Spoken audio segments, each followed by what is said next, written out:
Awesome. So welcome to Parenting Differently, where we allow the gifts of parenthood to raise us. Maybe different to how we expected we would raise them, maybe different to how society is telling us we will raise our children, maybe even different to how we were raised, just different. I'm your host, Anya Simmons. I came into parenting as a fairly strict British nanny and thought that it would be easy, and it was quite a shock to me. One that you can't check out at the end of the day, and also how much of the raising was happening for me as much as it was for my children. And that was sort of the beginning of my journey. I'm a yoga teacher, a parenting coach, and a mum of two big people, 19 and 23. And I am super excited to have my guest today, Tom Cronin, who is a coach, a speaker, a writer, founder of the Stillness Project, producer of The Portal, which is super exciting. It's been coming out again, right? Or more online. And he's transforming the world by inspiring people to meditate. And this is so exciting for me in that, how does that tie in to parenting? Because I had a lot of clashes there. So I'm super excited to get your opinion. And so Tom, let's just dive right in. Who are you and who are you parenting? Such a good question. I'll start with who am I parenting and then come back to who am I. I'm parenting two beautiful children. They're Taj and Lauren, who are both 18. They're twins and they just finished school last year. And so we're exploring, university and everything this year. Who am I? I can answer that on two levels. I'll answer on the highest level, which is more, what am I? Divinity expressing itself through a temporary form, currently called Tom. And then who am I? I guess I'm always in the process of becoming something new, always evolving, always changing, always learning, always growing. So I guess today, I'm a dad, I'm a husband, I'm a friend, a colleague, a teacher, a mentor. I'm a number of different things, but I guess, I'm just feeling lightness and joy today, just been for my run and ready for this wonderful session today. Wonderful, wonderful. Wow, that's powerful.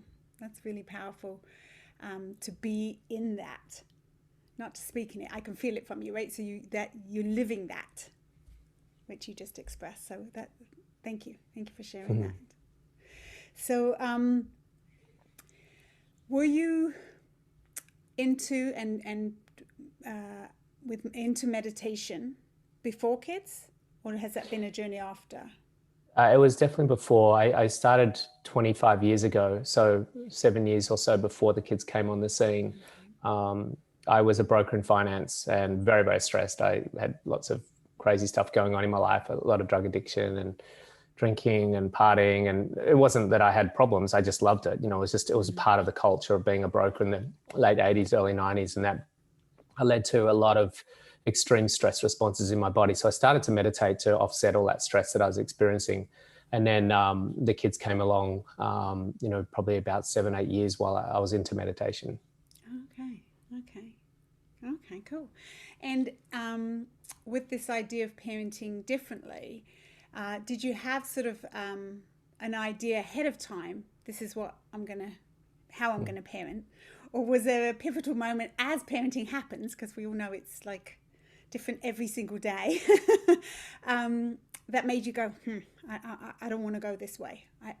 I'm choosing another way to be more conscious, say? Yeah, it was the way I parent or parented. I guess I'm parenting still present tense. And the way I parented in the past tense was always an evolving process, because my consciousness was evolving, my state of mind was evolving, and what we do, what we express, how we express ourselves, how we act, how we think is always an extension of that state of consciousness. And so, I always really wanted to be a parent. I just, it was a big thing of mine I found a beautiful partner that always wanted to be a parent as well. So we had this very strong alignment there, that family was a very big part of my upbringing. I'm from a large sort of Irish Catholic family, Okay. 5 children and 2 parents still together. And my wife was from 4 children and 2 parents still together. So that family unit was quite strong in both of our lives. And so that was a very big part of what we intended to do and what we set out to do. And so from that yearning to make that a big part of my life, you're going to naturally put a lot of attention and energy into it and focus into it. So I always wanted to be a really good dad. I really was quite involved in being involved in the children's lives, and just loved having the children come into my life. It was such a big thing. But as I used meditation and as I evolved, just the way I did it, I learned more. I had less ego, less stress. And so when we have less ego, less stress, we have more love, more tenderness, more kindness. It's just a default result, which is why I'm passionate about inspiring people to meditate, because as a result of that, you naturally start having more of those compassionate, caring, tender, less egoic type tendencies. And trust me, I had a lot of egoic tendencies. And that took a long time. It's still a work in progress to reduce that. But parenting for me was something that I put a lot of energy into, and it was something that was a really high priority for me. So that's something that, I guess when you do that, you hopefully going to do a fairly good job of it. I got lots to learn still. Oh, don't we all? Some people somehow think that I must be an expert, and I'm like, have you spoken to my children? They're not going to put... Right. I'm not high up on their list, that's for sure, it's this morning I went for a run. So it's quite early, not mega early, but it's early Sunday morning here. And I went for a run and left my phone at home in the kitchen because I don't like taking it with me when I go for a run. And I set the alarm to make sure I didn't miss this appointment. And needless to say, I was out on my run while the alarm's going off in the kitchen. And my son, I just walked in while the alarm had just been turned off. And he's like, "Dad, why'd you leave your alarm on and not take your phone with you?" So a 19-year-old, 18-year-old teenager on a Sunday morning, I'm not in his highest, best books at the moment. Exactly. It's, they put you back in line if you're ever out, right? Yeah, totally. Yeah. So do you feel at all that having the kids, we can go into the parenting bit in a minute, but having the kids sort of helped, took you to a different level too? Like for sure. Yeah, who they were. Yeah, absolutely. Yeah. I mean, they're my greatest teacher at all times. I would say, I've had many great teachers along the way in my spiritual journey, and many great coaches, but I think they'll probably be right up there as, just the integration and application of everything that I practice and learn through my spiritual journey. It has to be played out with, family relationships, friendships, but, parenting more so than ever. I think it's the most impacting and most tightly knitted sort of experience you'll have outside your marriage, or possibly within your marriage, that tests you on everything that you're learning. Yeah. Like takes you to, so tests you, and did you find, had you re-questioning things that you thought you'd already figured out? Another way of kind of going, gosh, I thought I just dealt with that. How come that's coming so quick in my face? Yeah. There's so many ways and so many levels. Communication, learning how to communicate to people that, don't communicate exactly the same as you, and to be learning how to find that balance between discipline and boundaries, and supporting them in growing and pushing those boundaries. This is a big thing that I always taught my children, was to really push the boundaries, challenge the status quo, question authority, question dogma. Yet at the same time, I've got to set boundaries and I've got to set, some rules and guidelines around the house. So trying to find that sweet spot for them was always something that we managed to navigate, I think quite well, with a lot of sort of flexibility. It's like the Aikido move that you have to bend and sway, but do it always with love and communication, always talking our way through those situations and making sure that there's a deep, open understanding about why those boundaries might be set, or why there might be some karma, or why there might be some discipline, and that it's always coming from love. Nice. Now, on a practical level, when your children are smaller, not teenagers and sleeping in, how did you fit in your meditation with them? I found that I was new to meditation, and I already had kids then at that point. But every morning I would set it a little bit earlier. I'm going to start my day this way, and then a kid would come in, and a kid would, how did you pace that in real life? Like, because obviously meditation is key to your living.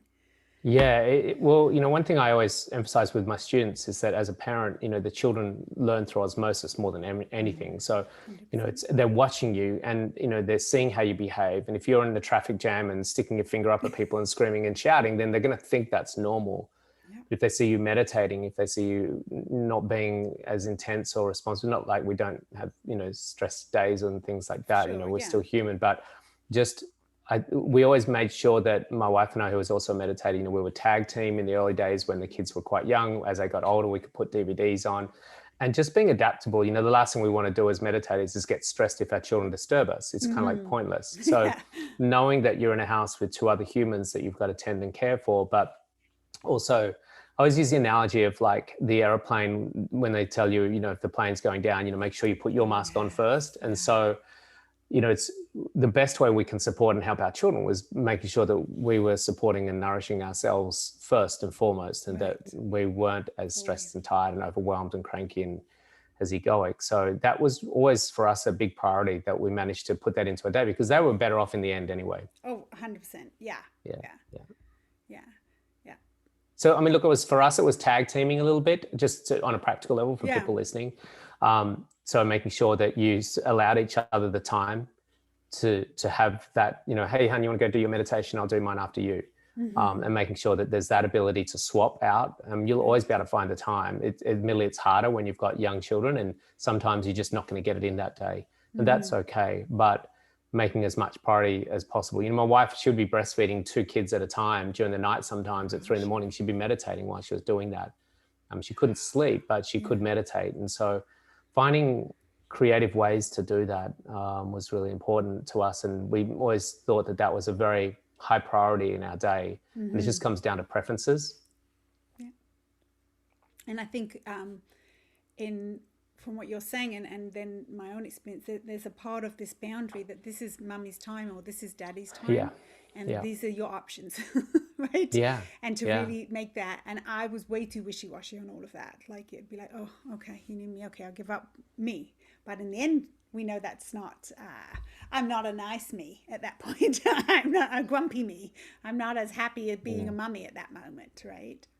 Yeah, look, I think in our society, we've slipped into a way of, I guess, behaving, operating, which is quite detrimental to, the whole hover parents or helicopter parents. We just really do anything and everything for them. And the analogy I liken to this is, it's like going to the gym and going to lift weights, but getting the trainer to lift the weights for you. You actually don't develop anything. You can't. Of course, it's the difficulty of having to lift the weight that makes you stronger. And so with children, we're not giving them that opportunity to grow and develop their own self-sufficiency and strength. And we had a friend of ours who wouldn't even let her child on a bunk bed because she thought he might fall off and die. So he doesn't have the joy and excitement of knowing what it is to climb trees or climb ladders or climb bunk beds. And so as they get older, their fear and their insecurities get so heightened because they just haven't had the opportunity to find their own inner courage. So yeah, I mean, it was just important for them to know where boundaries are and to know that there's things that they, at this point in time, mum and dad are going to meditate, and you're just going to have to find a way to entertain yourself. Yeah.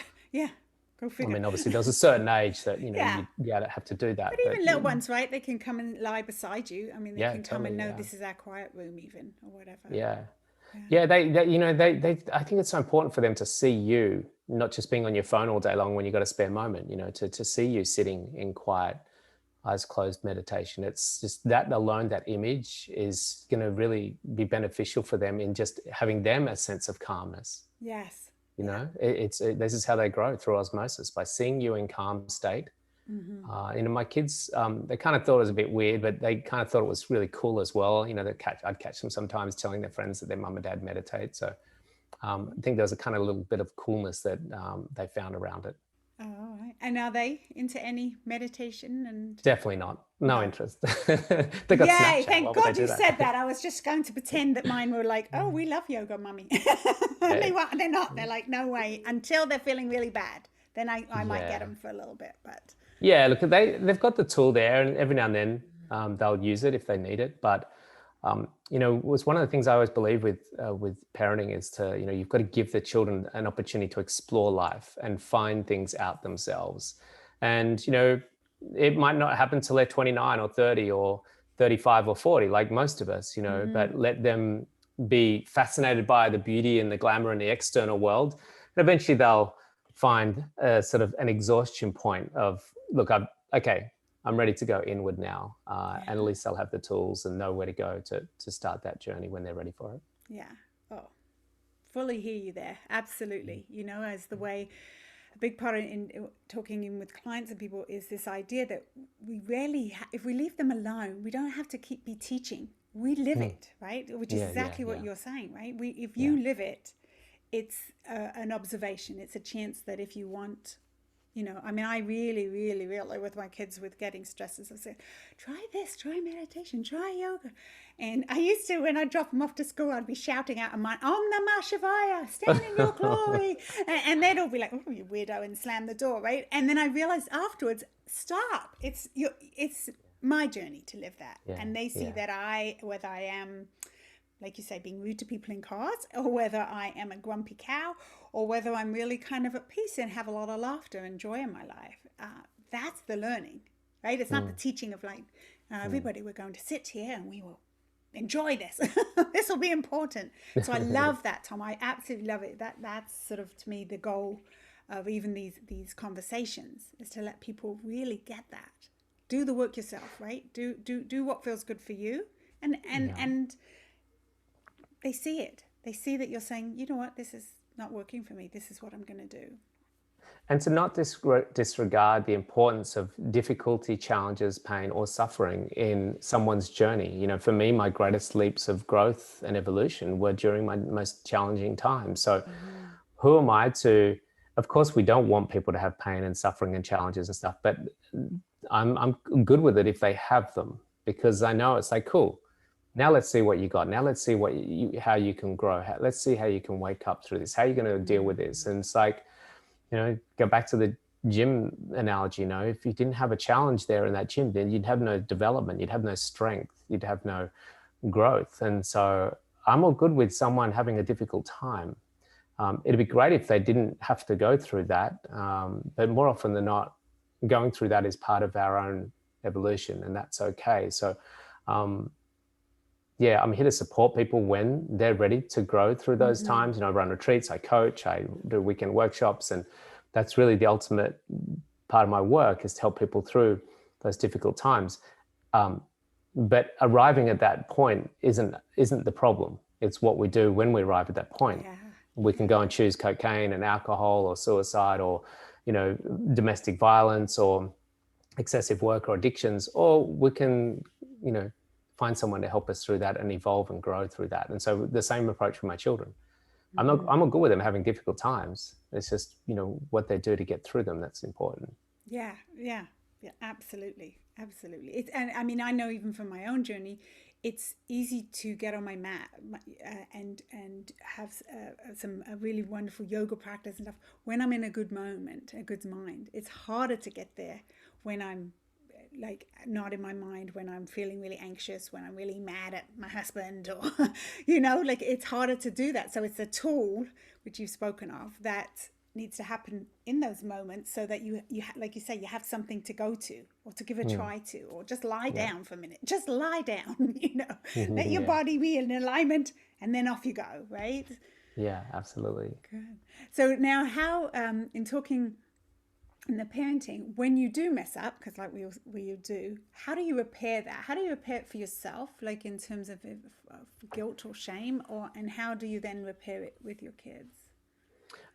I've always taken the approach of being really transparent with my kids. And you know, I grew up in a period of time, you know, when the parents were like the complete authority, and you know, there was no sort of, you didn't cross that threshold of almost becoming friends or pals or stuff like that. And so there was a degree of stoicism as a parent back then, when I grew up. And these days it has changed a little bit. The way I like to parent is, you know, to let them know when I've stuffed up and to apologize for that.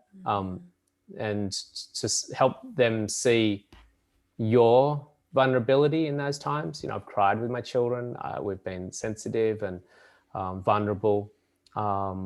And so, yeah, firstly, I think it's always being really transparent about that and let them see the strength in your vulnerability. and in your transparency. So yeah, if I've done something that I didn't think was the right approach, I will apologize and say sorry, and explain to them maybe where I was coming from. And it's always been our approach. Even when I was disciplining the children, if there was some karmic debts that they had to pay, it sounds terrible, but it's like, okay, well, there is cause and effect here, and we have to play this out. And I would sit down with them and I'd say, look, I don't want to have to be in this position to enforce this situation, but it's coming from absolute love, because I need you to understand that wasn't the way we want to coexist in this house, or the way I think is a good way for you to grow up. And so this rule that's being established might be losing your phone for a week or whatever it would be. My son was caught doing some graffiti once, and it's like, okay, there has to be some ramifications, because how would you know otherwise that wasn't appropriate next time round? So this is coming from love, but there is going to be some consequences. And so that really changes things, as opposed to you're just a bad kid and I don't like you. That just can leave such a wounded scar for so long. Whereas if it's coming from love, it's like they get that and they appreciate that and they respect that. And then it's amazing how different it is when they come out of that karmic debt with so much almost gratitude in some way that it was enforced. Yeah, and that you've provided this sort of safe space that it's okay to mess up, right? It's not it's a human thing. Yeah, absolutely. Yeah. And I think many parents, people would, because you've done your work on about your ego, obviously, and which is and our fears that many of us lead with, you're able to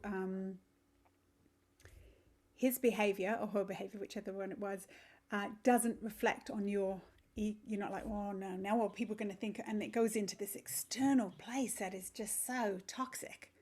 And many times, many people go there, and you just realize, like, if we're really able to see them as they are, these beautiful beings, who they are, their journey, it just is better for this. This is the catalyst for change for the next generation.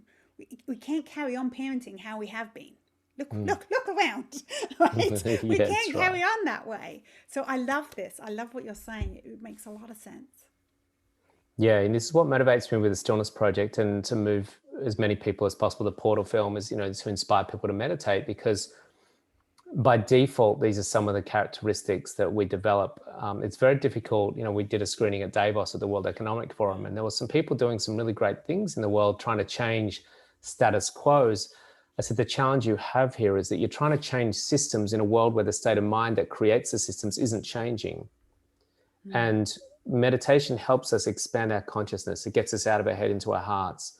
These are the natural side effects or byproducts of someone meditating. So my first and foremost primary objective is to get people meditating, because then I know as a result of that, they're certainly not going to be perfect, and I'm certainly not going to be perfect, but we see them becoming better. And there's a big difference between trying to find perfection or just trying to be better. And meditation definitely helps us to be better. And as a result of that, we start to parent differently. We start to work differently. We start to, create differently. We start to build systems differently. And I love the quote from Oprah Winfrey that says, you create your best work and your best life from that space. And she's talking about meditation there. And I really think that extends to the world itself. We become a better world when we're more conscious, when we're more heart-centered. And as a result of meditating, that's what happens. So that's my primary focus these days. Yeah, and I love it. You've inspired me to get meditating. You've inspired me to just take it to a proper level now. I heard one. I've been stalking you the last couple of days, trying to find out all bits about you, and just really thrilling to sort of remember, like, okay, it can't just be my 15-minute sit here. Oh, off I go. I need to go more. I need to get deeper to get to the place again. I had it for a little while. I've lost it in the meantime. But so thank you for that. Thank you. Yeah, all good. So it's not that it's not there, just for everyone to know. It's not that it's not there. It's always there. It's just that we are very distracted by some other thing that's not allowing us to experience what is innately us. We are already it. We are already enlightened. We are already infinite love. We are already divinity. We are already an open heart. We are already calm. It's just that we're so distracted by not going there. We look at everything else over that, Instagram, Facebook, kids, parenting, work, money, holidays, and Netflix. And yeah, it's kind of like always beyond the clouds, there's a blue sky. It's just that we're not spending a lot of time looking at it or looking for it. And the challenge for me definitely early on, because it was part of my yoga training, and I thought, oh, I don't need the meditation part, I'll just do the other part. Right? And I was so wise. And I realized it was sitting with myself was so much torture. I didn't want to be still with myself. That was way too scary to go to until I did my work, until I let myself sit with myself. Beautiful. And that was sort of the change. So anyway, back to parenting. Never mind. I could talk to you for ages on meditation. I'll die, but that's not the purpose of our call. So what would you say, as we end up, what would be the toughest part for you of parenting? Is there one thing? Yeah. Gosh, there's quite a few actually. I think trying to find that balance between, creating boundaries for them as someone that's been through that process themselves and has learned a lot through life, and yet at the same time trying to give them room to grow and breathe and learn themselves. So that was always a challenge for me. It's like, letting a lot of things slide in their life that would never have slid in my life. Like, for instance, my son's bedroom sometimes is so messy, and my daughter's, whereas we weren't allowed to leave our bedroom door in the morning. We weren't allowed to walk out that bedroom door unless our sheets, doona, everything, cupboards, everything was like military precision. Right. And I really respect that. I really grew up with a strong sense of discipline and structure that I valued a lot looking back in my life. But we don't enforce that here.